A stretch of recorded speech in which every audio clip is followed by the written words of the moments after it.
Hello, my name is Anna Milner and I just got back from Ghana, so I wanted to share my journey with you and share all of the amazing experiences that I got to have with Dr. Batula and Dr. T. So we started off with a 9.5, 10-hour flight, which is really nice because you get to relax, watch your movies, you get dinner brought to you, just a relaxing time before your big adventure. And then we go straight into Accra, and we headed straight to the University of Cape Coast, which Dr. Ruba attended. And we started this 2-day STEM training where we taught all about model rocketry and the UDL model. And the students played bingo, went on gallery walks for the first time, learned lots of ways to integrate STEM into their own classrooms and get to build a model rocket. In addition, they will be teaching this course next year at some point, which is super exciting. After that, we got to spend a day exploring Cape Coast, going to Cape Coast Castle, which you learn all of these stories about these slaves and the horrifics that happened to them, but you learn so much, and it was really a good experience to hear all these stories, and you just felt like, wow. Next, we went to Cancun National Park, where we went on a nature walk, and then on the canopies, which is one of my favorite parts. You got to walk and you're so high up in the air looking at all this nature, and you're holding on to these pieces of rope and you're walking on like this wooden plank, and it was just really fun and exciting to be part of and do.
Bro. So how was it? Next morning, we woke up super early and drove to Accra, Bethel Presbyterian School, where I was able to use the STEM minor that I had just finished up and teach a STEM lesson to second graders at this school. And I taught spaghetti and marshmallows and did an engineering building exercise with them. They used a worksheet that I had created and then got to building. And students from other grades were also able to watch and experience and learn. In addition, I was able to donate a bunch of materials that were donated from people at Millersville, at Eshelman Elementary, and in my hometown as well. And it was just a really unique experience, and I'm grateful that my professors were able to set that up. I also got to visit Academic City College, which is a college in Ghana, and we got to see students completing projects, visit their rec centers, visit their dorms, and it was just really cool to experience another university that's different to Millersville. I also got to visit Akusambu Dam, also known as Lake Volta, which is the largest man-made lake in Ghana. It is huge. In addition, I got to visit Shy Hills, which is a place that you take this rope and you climb up these rocks using this rope, and then you get this amazing view at the top. You also get to look in these caves and see where and how these people lived back in the day.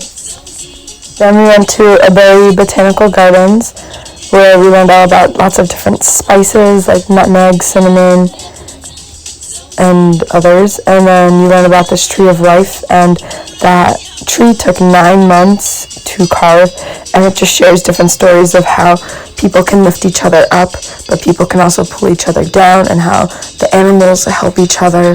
And there's a king that does good, but then there's also other people who do bad, and just the different ways of life in Ghana.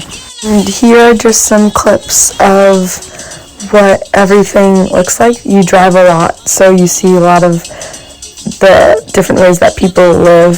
I saw a lot of women carrying baskets on their heads, and you also get to have so much fun. I had the time of my life with my professors. In addition to all of those amazing experiences, I also learned how to barter, which is super stressful and scary. And if you don't know what that is, you go into a place and let's say you want an item, like let's say you want hand sanitizer, and they're asking $50 for it. You go, I'm not going to pay $50. And then you say, I'll pay $25 for it. And then you go back and forth until you settle on a price that you like and that you're willing to pay. So that was just a really stressful and unique experience, because it is scary to me to go into a place and be like, I'm not paying your prices. I'm going to pay this price. But that was all in the learning experience of traveling to other countries, because most of the world you have to barter, or you do barter for items. And so that was just an experience I will never forget. I learned a lot from it. Thank you, Dr. T and Dr. Petula, for pushing me. In addition, I want to say that if you have the chance to go to Ghana, please do. The food, oh my gosh, the food was just, and the candy that I got to try, and just everybody was so nice and so sweet and considerate of wearing masks when we're around. And I got to hang out with 2 amazing professors that made this whole experience. Obviously, I would not have been able to go without them, but they just made sure that everything was good and going smoothly, at least for me. And really, if you get the chance to go to Ghana, please do. If this turns into a study abroad program, go. You will not regret it. You meet so many amazing people, and you learn a lot about different cultures, and just get to experience a different world that you might not have ever experienced before. So thank you so much, Dr. T and Dr. Petula, for putting this entire program together. Thanks for watching.